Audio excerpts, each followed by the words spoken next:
les amis, et bien voilà, deuxième recette pour je sais pas quel jour de confinement, je sais pas si c'est le 11e, le 12e, enfin bon bref. Donc voilà, alors là on va faire une petite recette aujourd'hui, rien de bien compliqué. Ça sert à rien, comme je vous ai dit, de passer 2-3 heures en cuisine. On a vraiment pas forcément besoin. Des recettes simples et saines, il y en a à foison partout. Donc, et c'est vrai que maintenant, même si on prend un petit peu plus de temps, le temps n'est plus une excuse, hein, parce qu'on en a. Donc plutôt que de regarder Netflix ou bien de râler devant les réseaux sociaux, autant s'occuper pour prendre soin de soi, parce que c'est le plus important. Parce que le but quand même, c'est qu'on sorte en bonne santé de ce confinement en fait. On est un peu comme dans Love Story, hein. On est confinés chacun chez soi. Et en fait, le but, c'est vraiment que on s'en sorte autant psychologiquement que physiquement sans trop de dégâts. Parce qu'il faut penser au personnel soignant, n'est-ce pas, qui sont en train de se battre pour nous. Mais si on ne prend pas soin de nous pendant le confinement, je pense qu'ils n'auront pas trop de vacances. Donc voilà. Aujourd'hui, ce qu'on va faire, alors c'est pour accompagner par exemple des petits dips là, des petites bâtonnets de carottes, des trucs comme ça. Vous pouvez aussi mettre ça dans des pâtes, alors de préférence des pâtes complètes, mais pas des pâtes blanches parce que ça sert pas à grand chose, les pâtes blanches c'est du carton. Voilà. Vous pouvez aussi mettre ça sur des toasts. Donc on va faire en fait un petit pesto aux feuilles de céleri branche. Ça va changer un petit peu. Alors voilà, je vous présente les ingrédients. J'en ai pas fait avant.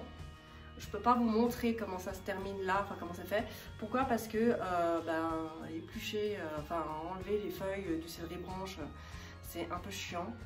Et je dois vous avouer que j'ai encore 6 vidéos à tourner derrière, donc voilà, j'avais pas envie de passer du temps. Alors c'est pas une excuse encore, mais voilà. Donc du coup je vais le faire avec vous.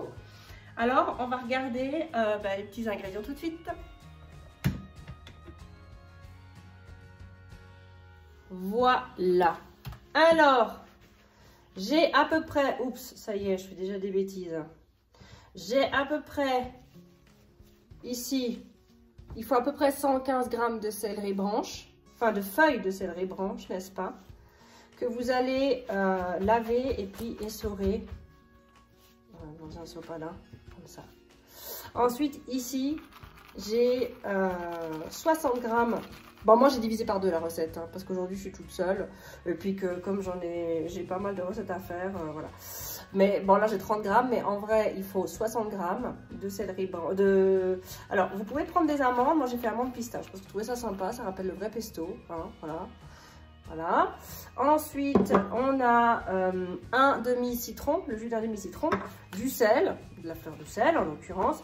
Et là, vous avez 30 g d'huile de sésame. Moi, j'ai pris de l'huile de sésame torréfiée parce que ça va relever le goût. Et puis voilà.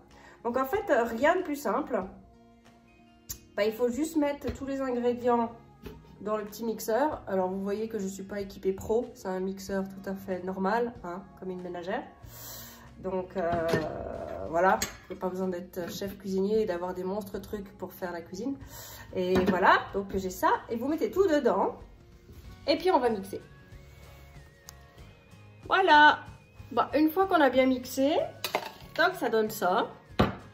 Et puis après, écoutez, j'ai un petit peu poivré quand même, hein. Et puis, on met ça dans un petit pot. Ça m'aura pris 5 minutes. Bon, allez, 5 minutes. Et puis, c'est tout joli. Donc maintenant, je vous dis bon appétit. J'espère que ça vous aura plu. C'était pas très compliqué à faire. Et je vous dis à demain pour la recette numéro 3. Ciao, ciao!